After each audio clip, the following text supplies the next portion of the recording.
ایک سرہ سے اپنے گریبان باندھ لے, دوسرا سرہ آپ کے ہاتھ میں دے لے کہ جس طرف آپ اس کو لے جانا چاہو اس طرف وہ چلا جائے. یہ تو آپ کی غلامی کا کلمہ ہے. دوستو بھائیو, علماء فرماتے ہیں وہ چونکہ عربی دان تھے, اہل زبان تھے, وہ سمجھتے تھے واقعی یہ محمد صلی اللہ علیہ وسلم کی غلامی کا کلمہ ہے. جب ہم نے یہ کلمہ پڑھا پھر اپنے مزاج پہ, اپنے رواج پہ, اپنے سماج پہ, ان چیزوں پہ ہم نے نہیں چلنا. ہم نے تو اپنے محبوب صلی اللہ علیہ وسلم کو دیکھنا ہے. ان کی خوشی میں ہماری خوشی, ان کے غم میں ہمارا غم.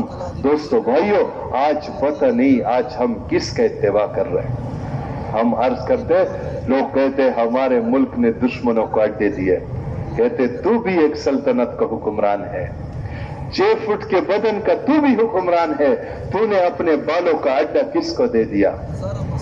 نائی کی دکان پہ جاؤ, حضور پاک صلی اللہ علیہ وسلم کے دشمنوں کی تصویریں لگی ہے, مسلمان اشارہ کرتا ہے کہ مجھے یہ ہیئر سٹائل پسند ہے. ہم نے اپنے سر کے بالوں کا اڈا کس کو دے دیا؟ ہم نے اپنے چہرے کا اڈا کس کو دے دیا؟ ہم نے اپنے لباس کا اڈا کس کو دے دیا؟ ہم نے اپنی سیاست کا, ہم نے اپنی تجارت کا, ہم نے اپنے شادی بیاہ کا, ہم نے اپنے غمی کا. دوستو بھائیو, ہم نے کس کو اڈے دے دیے؟ ہم کس کا اتباع کر رہے؟ ہم نے غلامی کا کلمہ پڑھا ہے یا ہم نے کوئی اور کلمہ پڑھا ہے؟ اور دوستو بھائیو, آج تو مسلمان اتنا دور چلا گیا کہ فرض نماز نہ پڑھنے کو بھی گناہ نہیں کہتا. فرض نماز نہیں پڑھتا اور کہتے ہیں دل صاف ہونا چاہیے. بابا یہ بات تمہیں کس نے سمجھائی؟ اس کا تو نعوذ باللہ من ذالک یہ مطلب نکلتا ہے کہ نعوذ باللہ من ذالک کہ ان کے دلوں میں فطور تھا, جنہوں نے پوری پوری رات نماز پہ کھڑے ہو کے گزاری, اور تیرا دل صاف ہے کہ تو ایک نماز بھی نہیں پڑھتا, ایک سجدہ بھی نہیں کرتا. علماء فرماتے ہاں تیرا دل صاف ہے لیکن ایمان سے صاف ہے. ایمان اور نماز, صحابہ کرام رضوان اللہ اجمعین نفل نماز کے اوپر جان دینے والے تھے. آج مسلمان فرض نماز کو نہیں پڑھتا. کہتے ہیں بازار میں, مارکیٹ میں ایک گولی چلتی ہے, گولی کی آواز پہ اپنے جان کے خوف سے ساری مارکیٹ بند ہو جاتی ہے 1 سیکنڈ میں, لیکن اذان کی آواز پہ جہنم کے خوف سے ایک دکان بھی بند نہیں ہوتی. نماز تو اتنا بڑا حکم ہے دوستو بھائیو, جس کے لیے خانہ کعبے کا طواف رک جاتا ہے. آج مسلمان اتنے بڑے حکم کے لیے بھی اپنی دکان کو بند نہیں کرتا. نماز کو تو دوستو بھائیو ایک جگہ پہ اللہ پاک نے ایمان فرمایا. جب تحویل کعبہ کا حکم آیا 17-18 مہینے صحابہ کرام نے بیت المقدس کی طرف نمازیں پڑھی تھی, اور کچھ صحابہ کا وصال بھی اس حال میں ہوا. تو شیطان میں عرض کر رہا تھا, شیطان دل میں وسوسے ڈالتا ہے. شیطان کے پاس ہتھکڑی نہیں ہے. 4 مہینے میں کوئی چل رہا ہے نا, ہتھکڑی نہیں ہے کہ شیطان آ جائے اور آپ کو ہاتھ سے پکڑ لے. شیطان وسوسے ڈالتا ہے, یار فلانے کام کا دکان کا کیا بند, یہ آدمی چلا جاتا ہے واپس. شیطان یہ وسوسے ڈالتا ہے. تو شیطان نے صحابہ کے دل میں وسوسے ڈالے. ہمارے پاس کچھ ساتھی آ جاتے ہیں کہ مجھے نماز میں وسوسے آتے ہیں. وسوسے ویسے اچھی چیز نہیں ہے, اس کو بڑھانا نہیں چاہیے, ورنہ وہم اتنا جلدی بڑھتا ہے انسان. لیکن ایک چیز ہے, یہ دوستو بھائیو قبولیت کی نشانی ہے. کبھی کسی کو غلط کام کرتے ہوئے وسوسہ آیا؟ غلط کام کرتے ہوئے کوئی بھی ہمارے پاس نہیں آئے مجھے بات. نیک کاموں میں وسوسے آتے ہیں, شیطان وسوسے. تو صحابہ کے کرام کے دلوں میں وسوسہ ڈالا, وہ 17 مہینوں کی نمازوں کا کیا بنا؟ تو اللہ پاک نے فرمایا لا یضیع ایمانکم, اللہ پاک تمہارے ایمانوں کو ضائع نہیں کرے گا. یہاں پہ مفسرین فرماتے یہاں پہ ایمان سے مراد نماز ہے. نماز اتنا بڑا حکم ہے دوستو بھائیو. علماء سے سنا ہے کہ اللہ پاک گناہ کی وجہ سے کسی کا رزق نہیں چھینتے. رزق تو دیکھے فرعون کو بھی دیا, اس وقت کے فرعون کو بھی دے رہے. کسی کی آنکھ نہیں نکالتے, کسی کے کان میں سیسا نہیں پگھلاتے, کسی کی زبان نہیں کاٹتے. نہیں, دنیا دارالامتحان ہے. لیکن علماء سے سنا ہے